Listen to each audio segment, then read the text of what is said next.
पीडब्ल्यूडीवर साहेब अनेक विषयांवर आपण इथे खर्च करतोय साहेब. जर तुम्ही बुकलेट वाचलं पूर्ण, मला असं वाटत होतं की काही सिनियर सदस्य अनेक्षर वाचून येत असतील, पण एकाने या विषयाचा उल्लेख केलेला नाही. अध्यक्ष महोदय, आपण एअरपोर्ट आणि एरोड्रोम पण बनवतोय पीडब्ल्यूडी मध्ये, आपण रेल्वेचे वॉर्ड बनवतोय पीडब्ल्यूडी मध्ये, आपण रिंग रोड तर बनवतोच आहे, आपण अनेक हेड उघडून ठेवलेत, हजार रुपयाचे टोकन सप्लिमेंटरी देऊन आपण जवळपास 8-10 हेड उघडलेले आहेत. आता ते 8-10 हेड ते कधी रूपांतर सप्लिमेंटरी मध्ये, त्यांचं कधी त्यांना पैसे मिळणार हे त्यांना माहित. आता ओव्हरटाईम अलाउन्स, पब्लिसिटी, या सगळ्या गोष्टींवर पीडब्ल्यूडी खातं हे खर्च करतंय. माझी विनंती आहे मंत्री महोदय, अध्यक्ष महोदय, की कोकण, आणि मी नेहमी सांगत आलेलो, मी 2 मिनिटात माझं संपवतोय अध्यक्ष महोदय. कोकणामध्ये जो काय पाऊस पडतो आणि त्याच्यामध्ये तुम्ही जो एमडीआर आणि ओडीआरचे रस्ते बनवताय, एमडीआर ओडीआरचे रस्ते आपण बनवताय, ब्रिजेस आपण बनवताय, 1500 कोटीची तरतूद आपण केलेली आहे.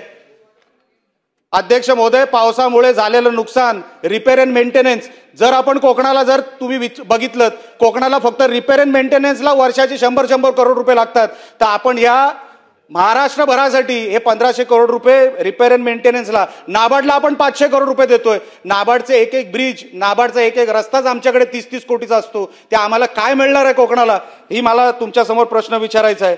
साहेब, कोकणामध्ये शेवटचा मुद्दा अध्यक्ष महोदय, कोकणामध्ये एन्व्हायरमेंटल क्लिअरन्स, एन्व्हायरमेंटल रस्ते बनवत असताना आमचा सागरी महामार्ग चाललाय, मालवण चाललाय, देवगडला चाललाय, देवगडवरून रत्नागिरीला चाललाय, इकडे सुरूचं वन आहे, मी इकडे उभा आहे, इथपर्यंत पीडब्ल्यूडीचा रस्ता झालेला आहे, मधला पॅच 150 मीटरचा आहे, मला तिकडचा रस्ता दिसतोय, पण एन्व्हायरमेंट क्लिअर नसल्यामुळे, फॉरेस्ट डिपार्टमेंट तिकडे क्लॅरिटी दिल्यामुळे अनेक कोकणातले रस्ते, कारण का सर्वात जास्त ग्रीन कव्हर कोकणामध्ये आहे, सर्वात जास्त ग्रीन कव्हर कोकणामध्ये असल्यामुळे, दोडामार्ग एक तालुका आहे, माझा कुडाळ मतदारसंघ एक आहे, संगमेश्वर असेल, असे अनेक ग्रीन कव्हर मध्ये अडकलेले तालुके. फॉरेस्ट डिपार्टमेंट एकदा तरी संबंधित मंत्र्यांनी फॉरेस्ट डिपार्टमेंटची मीटिंग घेऊन आमचे हे सगळे रस्ते क्लिअर करून द्यावे. शेवटचा मुद्दा मी साहेब सांगतोय, मी आपल्या मागच्या वर्षी जेव्हा पुरवणी मागण्या आल्या होत्या, शेवटच्या पुरवणी मागण्या निवडणुकीच्या अगोदर, मी संबंधित आपल्या अर्थमंत्र्यांना एक विनंती केली होती, 2025-26ला फायनान्स कमिशन रिस्ट्रक्चर होणार आहे. हे फायनान्स कमिशन रिस्ट्रक्चर या वर्षी होणार आहे.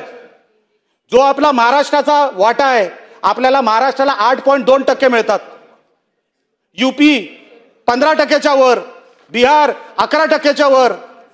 साहेब, अध्यक्ष महोदय, सर्वात जास्त योगदान महाराष्ट्रातून आपण केंद्राला देतो. मान्य आपण फेडरल स्ट्रक्चरमध्ये आहोत, पण त्या फेडरल स्ट्रक्चरमध्ये मी मागच्या वेळी मागणी केली होती अध्यक्ष महोदय, 8.2%चे फक्त 9.2% करा.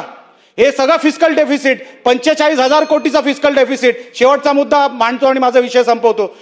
फिस्कल डेफिसिट 45,000 कोटीच्या वर, ह्या पुरवणी मागण्या 57,000 कोटीच्या वर, 1,03,000 कोटीच्या वर रिक्वायरमेंट आपल्याला गेलेली आहे. जर आपण 8.2% जे फायनान्स कमिशन रिस्ट्रक्चर होणार या वर्षी, जर ते आपण करू शकलो, 9.2% करू शकलो, साहेब, किमान आपण फिस्कल डेफिसिट याच्यातून घालू शकतो. माझी विनंती आपल्या मार्फत अर्थमंत्र्यांना आणि या सगळ्या सप्लिमेंटरी डिमांडच्या माध्यमातून, आपण जेव्हा हे सप्लिमेंटरी डिमांड टेबल करतो, या सगळ्या मागण्या या लवकरात लवकर पूर्ण करण्यासाठी सरकारने पावलं उचलावी, एवढीच फक्त विनंती करतो आणि इथंच थांबतो. जय हिंद, जय महाराष्ट्र.